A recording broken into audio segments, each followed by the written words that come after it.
右手呢邊啊！兩位呢邊。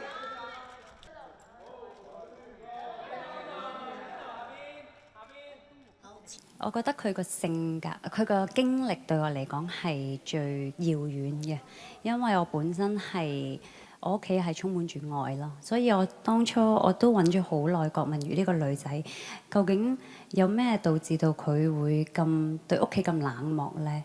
咁呢個我都花咗好多時間去揾。另外就係即係可能真係體能上啦，即係除咗要練破地獄之外，我本身手腳唔協調啦。其實係好有新鮮感㗎，我唔怕話俾大家聽。頭先我上台嘅時候係好緊張，係好緊張。我諗攞獎呢樣嘢就係咁奇妙啦。我都覺得好緊張。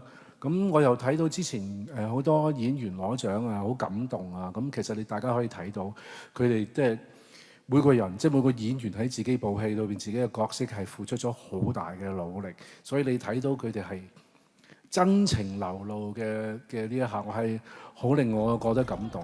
而呢個獎俾我最重要嘅事就係佢提醒咗我係有幾咁幸運。你嘅左邊少少。